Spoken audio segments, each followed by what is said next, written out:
All right, it's Friday for the Texans. They still got to practice tomorrow. The whole schedule's been thrown off, quite frankly. But let's get right into the injury report. It is S&L. Appreciate y'all for riding with us. Let's get into the Texans injury report.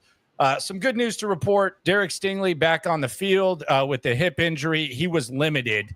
The concern there would have been just with no Lassiter and no Derek Stingley. How do you guard CD Lamb? How do you cover CD Lamb? That would be they couldn't.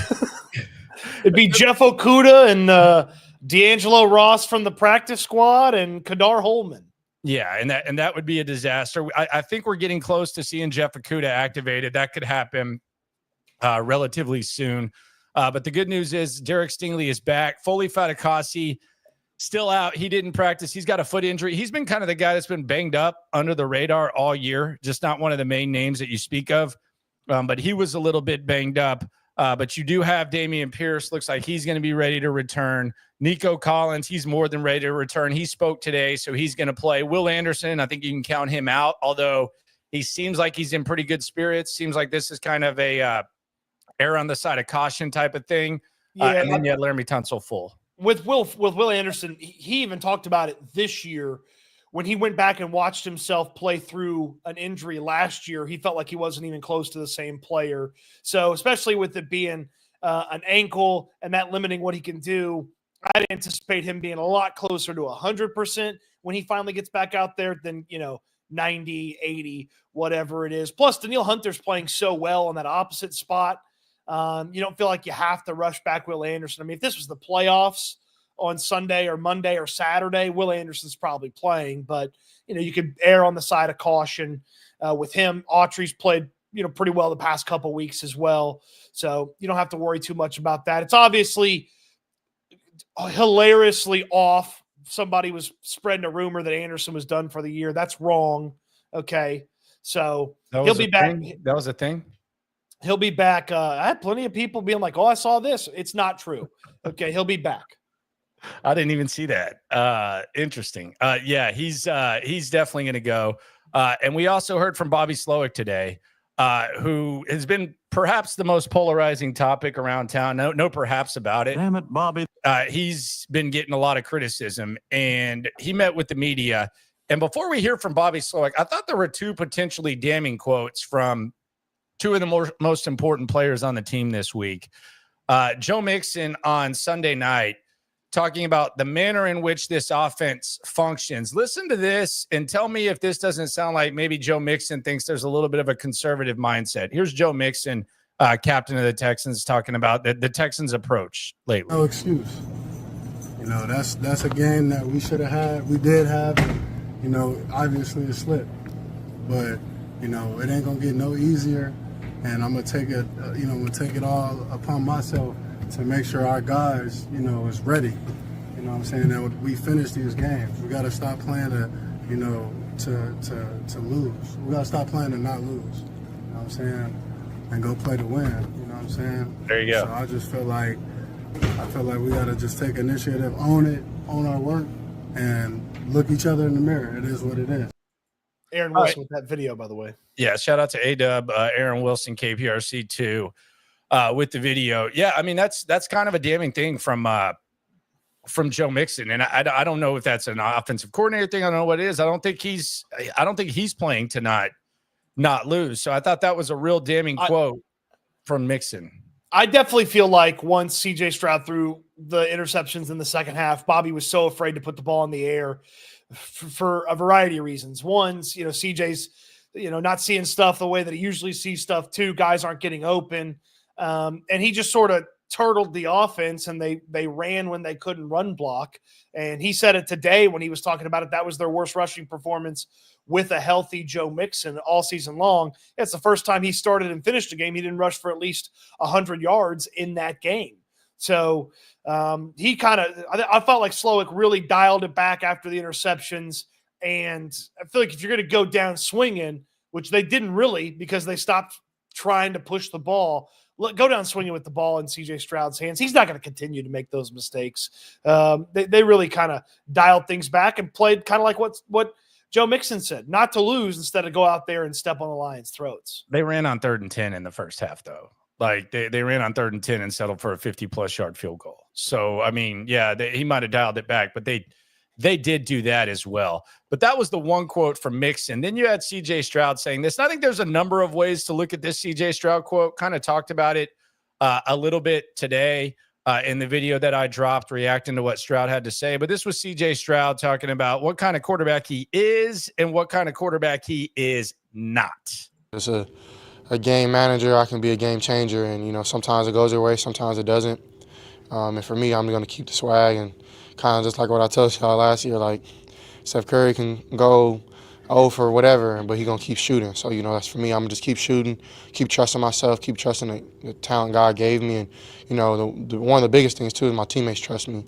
Me and Dalton talked the other day, and, he has the utmost respect in me, and I have the utmost respect in him. And I needed to hear that, that just, the team still rallies behind me, and they still, want me to be at the helm. All right, there you go. So I'm a game changer, not a game manager. Now, some people will say, well, that's kind of like a game plan thing. I also think it's as much of a confidence in his own head type of thing where he's forcing it. And I think that's why he followed it up with, I had a talk with Dalton Schultz that I needed to have. So I know Bobby Slowick is kind of the low-hanging fruit, rightfully so. I think he's earned the skepticism. Do I think he's 100% to blame for all the offensive problems? No, I think it always circles back to the offensive line. But I think CJ is basically telling you that confidence was as much of a thing as anything. And we've been talking about this. We've been saying he just looks kind of crushed, like going back to it started at the Green Bay game. And then he says he needs to have fun. So I think there's a number of things there. A lot of people kind of seem to have taken that as a Bobby Slowick thing. I think that was as much of a CJ Stroud and Bobby Slowick thing combination type of thing. And I would actually lean towards the CJ side of things and a confidence quote from CJ. Definitely felt more of a CJ thing when he said that, because does CJ Stroud need to convince us that he's not a game manager? No, we know he's not a game manager. We know that he can be a game changer, and he can make plays that only a handful of quarterbacks can play. So that was as much a message to the guy in the mirror as it was anything along the lines of what you said. And then props to Dalton Schultz for, if that's a Schultz noticed it or CJ Stroud, was having a conversation with him and sort of was asking for it. Props to Schultz for being like, hey, by the way, we got you. Like, you're really good. D'Amico Ryans even reinforced it at the podium this week as well. Like, we're here because of CJ Stroud, and we expect him to, continue to be really good and to be excellent. And all the challenges that they've had, Landry, and I know statistically it doesn't always tell the whole story, but through 10 games to be pretty close to where he was last year, it's still pretty impressive from an overall standpoint. Now, it hasn't looked as easy or as good, and there was a lot of production early on, but he's done a really nice job handling some of the issues that this team has put in front of him and presented to him. Yeah, I would agree with that. I think that, look, man, there's some growing pains, and I know the process has been kind of sped up. There's obvious issues. I don't think these issues completely go away with Nico Collins, but there's obvious growing pains that are being had with Bobby Slowick, CJ Stroud, et cetera. Now, are the growing pains going to improve? There's no guarantee that they are. There's going to have to be some clear improvement and some lessons grasped from this. But that right now they got 3 very, very winnable games right now. And CJ Stroud seems to have a different mindset, and we'll see what happens with Bobby Slowick, and we'll see how much of a difference Nico Collins makes. That's something to keep an eye on when it comes to that. But when I think the offensive line has crushed CJ's spirit a little bit. And I think he basically confessed that and kind of admitted that. And now it's onward and upward with Nico Collins. What did you make of D'Amico Ryans' sort of his parting words from his presser yesterday, where it was, hey, we want CJ to go out there and, basically grip it and rip it, let it fly and play loose and have fun. And yeah, I think it goes back to the confidence thing. Yeah. I think that's what he's saying. I think it goes back to that. And I think some of these throws that CJ's missed have been confidence and trying to do too much, trying to force it. He basically said trying to short arm it. And that's, I think we've seen it, and then he has said it. And I think that's what it is as much as anything. It doesn't have to be just one thing, like that's, right. And I think that's what's happened kind of with, I don't want to generalize, but I think whenever a lot of times whenever conversations are happening, when you're talking about things that are happening with the football team, it's almost like you can grab, like it's like Halloween candy. Like you can grab a Snickers, you can grab a Milky Way, you can grab a Skittles. You don't just have to take one, like you can say, okay, well, the offensive line, well, that's a king size right there. Hell, king size Snickers. Okay. Offensive line, Bobby Slowick, probably a bag of Skittles or something, like a small bag of Skittles. And then CJ Stroud, like one of those fun size Butterfingers. Like there can be multiple things. I think it just circles. Like if you're hearing behind the scenes what Nick Caserio is saying and what CJ Stroud thinks, the offensive line sucks. That's really what it is. And they got to figure out how to make that work. In other words, CJ Stroud has to figure out how to have fun behind an offensive line that sucks. CJ Stroud has to figure out how to make throws behind an offensive line that sucks. Maybe it sucks less on certain weeks. And Bobby Slowick has to figure out to call plays with an offensive line that sucks. So they have to adjust. They have to make do with what they've got. And that's what they have to do. I do feel like with franchise quarterbacks and guys that can play at CJ Stroud's level, there is an element sometimes of, hey, go do exactly what you know you can do and we'll make you right.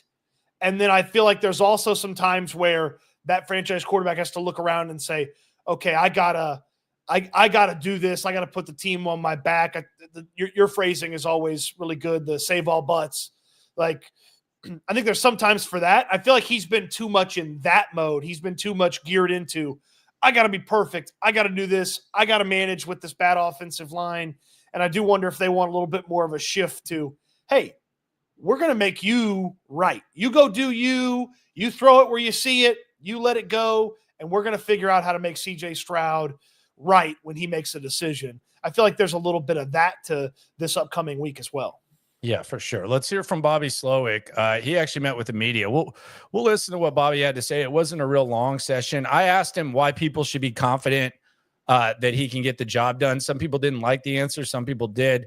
But let's hear from Bobby Slowick facing the fire, I guess, kind of as the seat is kind of hot, at least nationally, at least locally. All good. Okay. Go ahead, guys. Bobby, what will it be like to get Nico back this week? Yeah, I mean, I know he's been grinding. I don't know if there's been someone that works their tail off quietly as much as Nico Collins does, just endlessly behind the scenes, putting in the hours, putting in the work. I know he really wanted to go last week. He gave it all he had, couldn't quite make it. And I know he's doing the same this week. And if he's there, we'll be as excited as you could be. Nico did say today, and we'll go back to Bobby in a sec. Nico did say, it was the coach's decision. He said, I was ready to go. It was a little bit frustrating. He admitted as much. He said, yeah, that was the coach's decision. Probably could have gone. And Nico today sounded about as confident as I've really ever heard him. He was so ready to get back on the field. He's feeling it very much. Back to Bobby Slowick. Damn it, Bobby. That bigger receiver can run the way he does down the field. Yeah, I mean, he's a really good player. He changes, I'm sure, how defenses have to look at what they want to do coverage scheme wise and how they want to handle them with a person with a certain wrinkle in coverage, how they want to handle the box. I mean, he changes a lot of things anytime you have a really good player. Guys got to account for that. But then additionally, I think it more so just helps us. It's just another guy that has the quarterback's trust, like an immense amount of trust, an immense amount of reps, a rapport with each other. And in the run game, it's really the same. The amount of time and work and physicality he's put into the run game obviously plays a huge factor as well. So anytime you can get a player like that back, you're always excited. The inefficiencies in the second half of the Lions game. Yeah, I mean, I would say really generally, I mean, I think we all know in the second half for probably the last 5 weeks or so, we've struggled. And it's one of those things when you look at, I mean, I think we haven't scored a touchdown like 19 straight second half possessions. Yeah. Sounds right. Honestly, like our approach is football is football. What? And what I mean when I say that is when we dissect it, because we've known about it for 3, 4, or 5 weeks now. when you really dive in and you're like, okay, what's going on? Is something off with the play calls? Are they doing something different? Yes. Are we Yes. doing something different? What's No. happening? It's football. Like it's the Oh, exact what does same that as it mean? was in the first It's half. football. That's my pet peeve with baseball guys. Like no matter what happens in baseball, like someone can steal home and they'll be like, it's baseball. You'll lose like 3 straight games. It's baseball. You'll win 3 straight. It's What? baseball. He's going baseball guy on us. Well, I mean, I'll live with it when like a starting pitcher walks up and is like, yeah, I just didn't have it today. Like, oh, okay. Like I can live with that. But like Bobby Slowick dropping it's football as the reason they can't score in the second half is one hell of an explanation. It's a lot. We're not operating and executing the same. And that's kind of been something that we've been going back and forth on as an offense, really for a couple of weeks now. And ultimately, I think it's one of those things where you keep doing the same thing and you're operating the same way, things aren't working out in your favor. And then even though there may not be necessarily a mental roadblock, it becomes a mental roadblock. And that's kind of what we're working through. And I think we're all in the right space and have the right intent in what we're going to do when we come out in the second half going forward and be on the same page.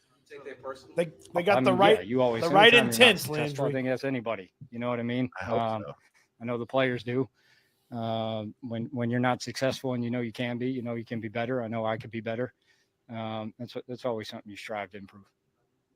How did you all as a staff go about approaching this week coming off what happened last? I mean, truthfully, no different. You know, it's like I've said before, the NFL. I asked There's him a lot about of ups this. and I got- downs I got in the the name of the question. game in I the got NFL and I got how you. long the season is I how got you. consistent can you stay in your standard. So for us, No it different. really hasn't changed much at all. I mean, you always talk about what happened. You talk about what went wrong. You talk about what went well. And really you endlessly try to tie in over and over again to we need at every given moment to play at our standard so that at the end of the year, we're playing that more consistent than anyone else. And that's usually going to be the team that's standing at the end. It might be, like you said, you haven't changed. Do you think maybe y'all should change what you've been doing offensively? Yeah, I mean, I say we haven't changed big picture. There's been changes. I can assure you of that. But there's been you're always making subtle adjustments. I mean, you're talking through the week, you're talking in game, you're talking what we do at halftime. Like, I mean, we've talked about a lot of different things. Why should people believe that Bobby Slowick is the guy that's going to get this offense back on track? Well, I think it really starts with, I mean, for me and where I'm at is always starts with the organization. You know, I think from there, it's really the players. Do the players believe in what we're doing and how we're doing it and how we can go operate and execute? Does the staff, does everyone else in the organization believe in what we're doing, what we're putting out there, how we're constructing the offense and how we're trying to go about what we're doing with the offense? And I mean, honestly, from there, you play with the standard that you believe in and eventually go get it done. All right. So is he saying that the organization believes in him? Sometimes when you're asking the question, you're kind of like, I don't want to say kind of in the moment. Is that what he was saying? Is that the organization believes in him and that's what it's about? Or Well, he said at one point that, the players believe in it. It's like you got Joe Mixon saying we got to stop playing to not lose. Like, I mean, at some point the players won't believe in it. And, you start to sound like Charlie Brown's teacher when you're trying to correct them or give them something new to do on offense. Like, I mean, I wonder how far away Slowick is from that, where his words and what they're trying and what they're doing and any changes they might be making just aren't hitting home with these guys. Zach on the super says this man doesn't even believe his own BS answers. Like if you had a like one of those FBI like lie detector guys that could be like, you're lying. Like would they feel like Bobby Slowick told the truth at the podium today? I don't feel like he really lied. I just feel like they just can't come out and say our O-line stinks. Like it's not like whenever the 100% truth is not an option, like you're not going to be able to be 100% certain. So like if I get in trouble, let's say that I got caught smoking in the dorms back in college or something like that, and the cop takes me out in the hallway. This is just a hypothetical. Is this hypothetical or history? Hypothetical. And okay. that there is a non-negotiable that I am going to tell that there was marijuana being smoked in the room. If I'm not going to say that, then when the cop asks me a question, I might say some stuff that doesn't make sense, you know?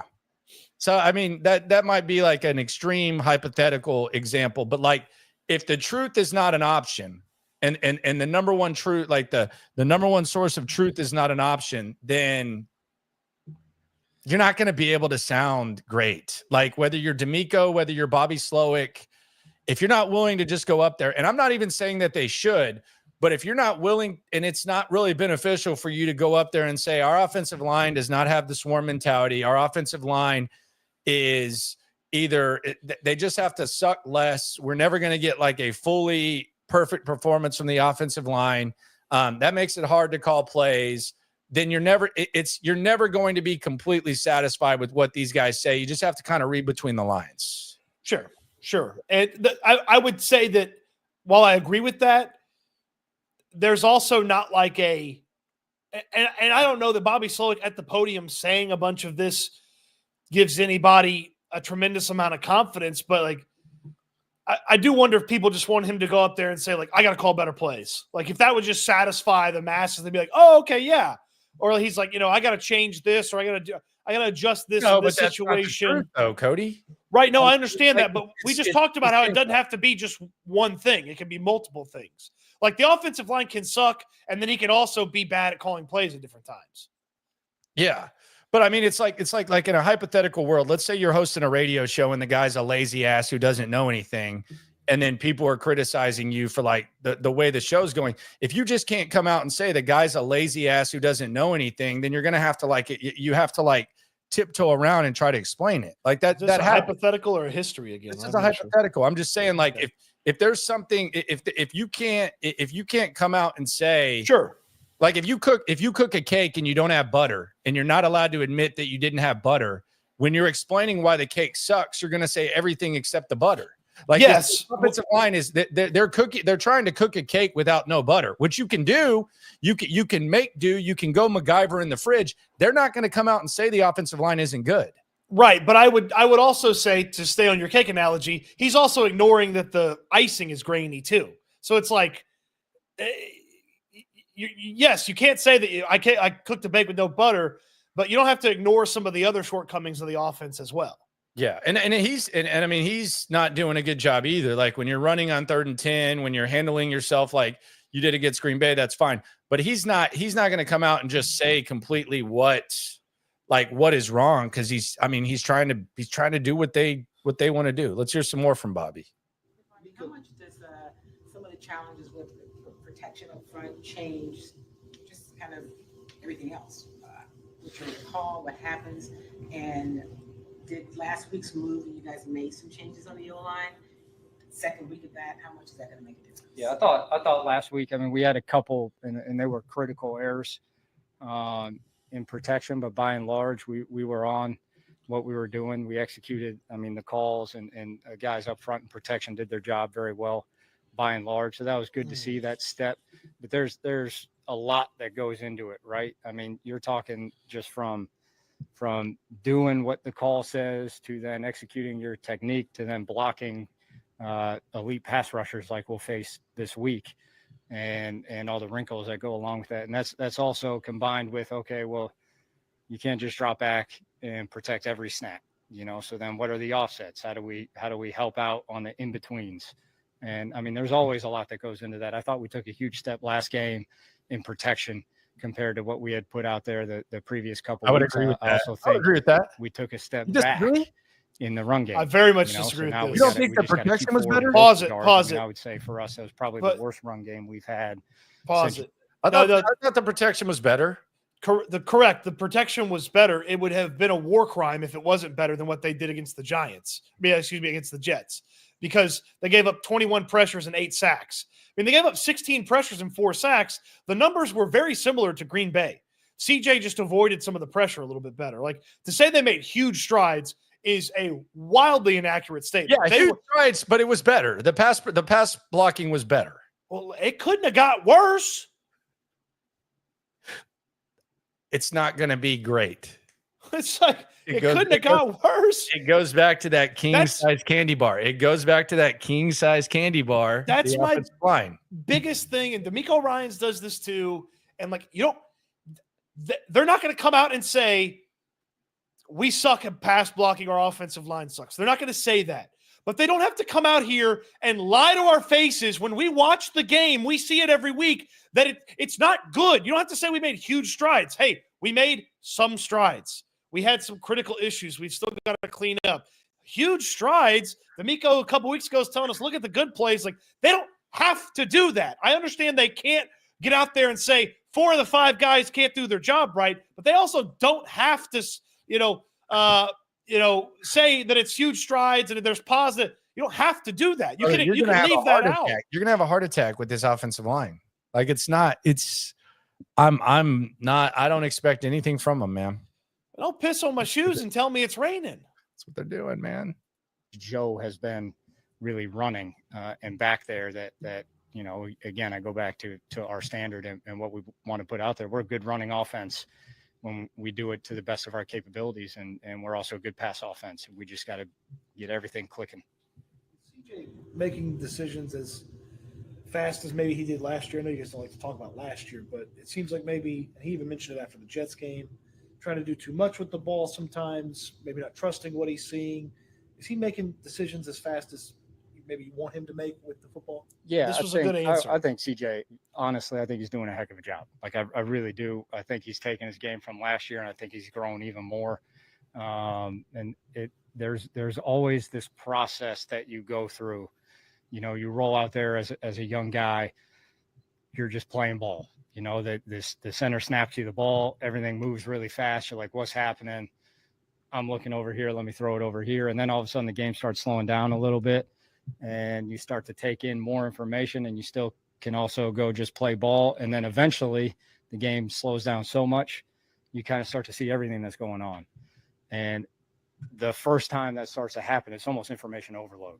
It's like, man, I see this, and this, but you still got to go execute your small responsibility within that. And then the hardest part of quarterback is at any given moment, with all that going on, you could play a spectacular game, and then in the most critical third down of the game, you can make one mistake, and all of a sudden you played terribly because you threw an interception.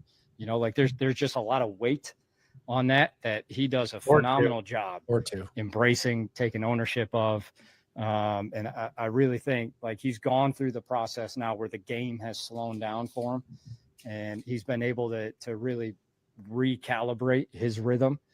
And I mean, for 2 weeks there, I mean, we had some issues where I don't even know if his back foot could hit, you know what I mean? So being able to still, that's kind of an O-line call out, while also trying to operate in rhythm. Like, that's a massive challenge. Like, it hurts when you get hit, so that's something I think he really has embraced. We all know it as an offense. We're doing everything we can to make sure he's as clean as possible, because when he's as clean as possible, he's going to get the ball out where we want it to go, when we want it to go there, and he will be aggressive when he does it, which is why he's so good. You mentioned the mental hurdle. And I think that's interesting. Like, when he's talking about CJ, you kind of hear a little bit of the offensive line getting called out. But when he's talking about himself, he's kind of willing to leave that out and take the blame for it. But he couldn't get his back foot down. That's clearly saying that the offensive line was bad. But he's not saying that with himself when he's talking about his own issues. So I think that's interesting too. And look, you should protect the franchise quarterback who's had to bail your crappy offensive line out time and time again this season. You should go out there and explain that, when you do see a mistake from him, a lot of times it's not his fault that the mistake got caused. And look, CJ's going to do enough falling on the sword for his own mistakes. I mean, he's never going to sit there and throw the other 10 guys on offense under the bus.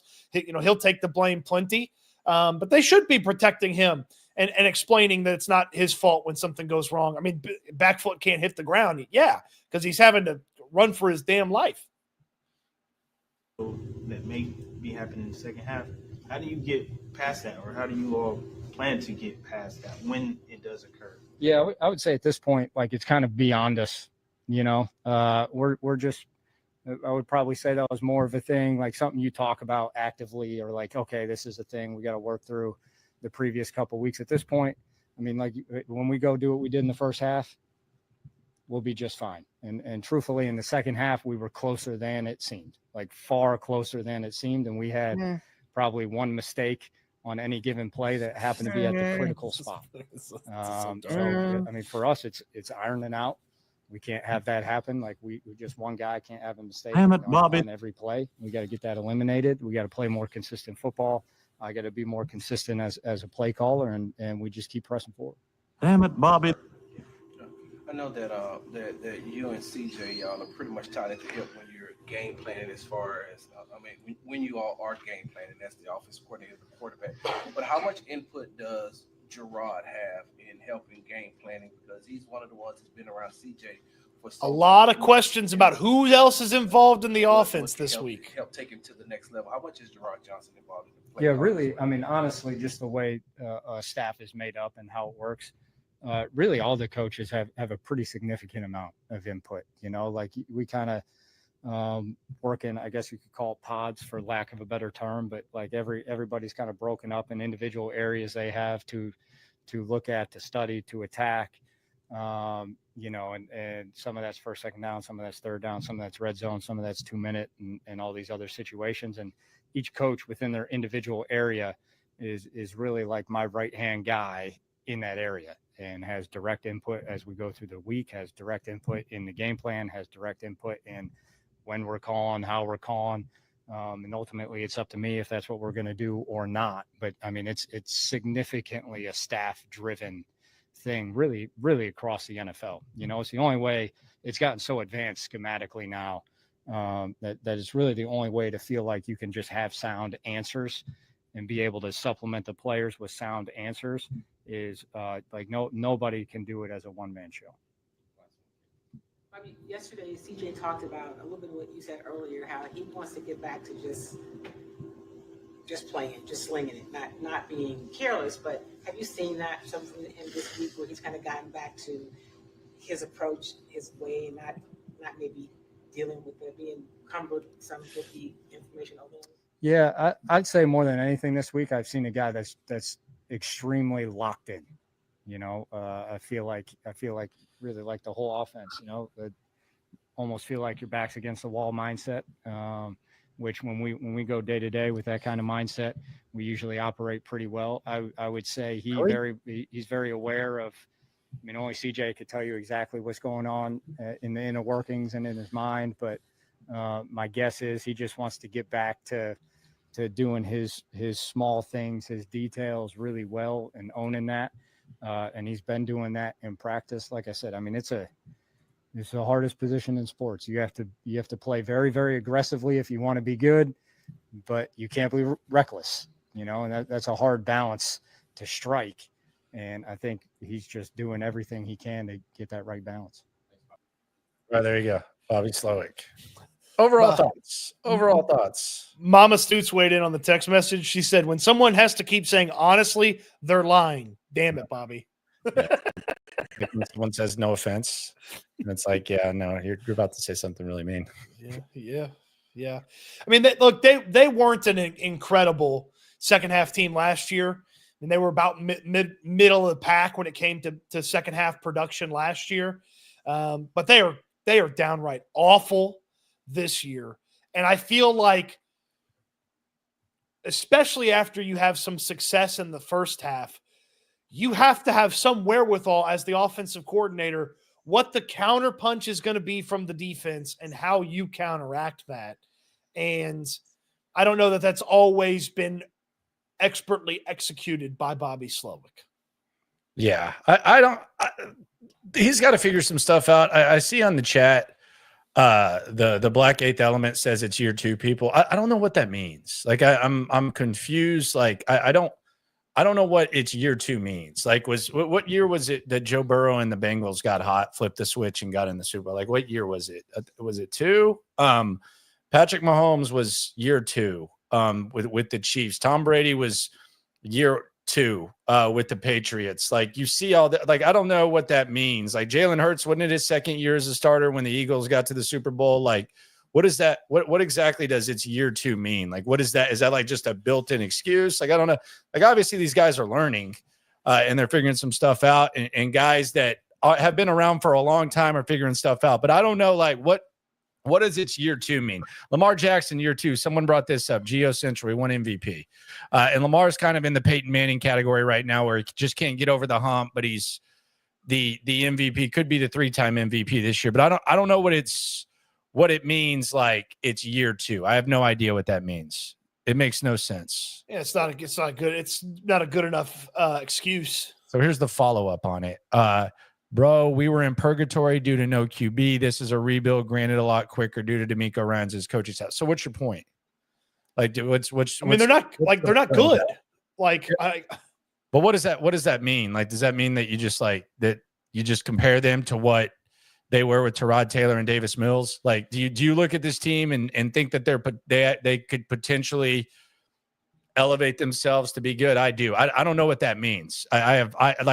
There's glass half full, there's glass half empty, and then there's just throwing water on yourself and just saying, hey, everything's good no matter what. It's year 2. Like, that's cool. I don't know what the hell that means. I don't know what kind of mindset that is. It doesn't make any sense to me. It's year 2. What does that mean? By the way, relevant. They were a better second half team under Lovie Smith than they are right now. Yeah, they got an elite defense. They got a really good quarterback. They got one of the best receivers in the league. They got a running back who's playing all pro caliber. I don't know. Like, it's year 2 because Davis Mills and Tyrod Taylor sucked and Deshaun Watson was in the middle of all on. Yeah, you're gonna have a good time then. If that's the mindset, it's gonna be great. So yeah, I don't get that. I don't think that's just not the standard anybody holds this team to. So it's a silly approach. I don't think you base standard on the lowest point in franchise history. I do agree that they're ahead of schedule, or I should say they're better than we thought they would be in a short time. That's the NFL. Like, there's always like a last to first type of thing, and when you're able to stockpile assets, eventually it happens. But I just wonder, like, were there Cincinnati Bengals fans when Burrow went on there? Oh, it's year 2. Like that. I don't get that. It doesn't make that's different strokes for different folks. I'm not going to generalize it. I just think that's a weird like chime in. It's year 2, people. Yeah. Okay. Thank you. Appreciate it, man. That's fine. I don't know. I don't know what the hell that means. Frank Ross, if you want to get excited, let's just get a little bit excited. This was Frank Ross. Look at that smile on his face. He played his ringtone Monday Night Football. This was Frank Ross today. You can tell he's ready for some MNF. This was before he even got asked a question. All right. That's no BS, but it used to be on the Nokia, and like a like real, So, man, I think they were just a brick, man. So that's hopefully that just shows, like, don't take the game for granted. Like, this is gonna be so fun going against the legend John Fossil. Yeah, Monday Night Football. They missed him playing his little ringtone, but it was funny. Frank Ross is giddy. He's excited. His special teams are playing well, by the way.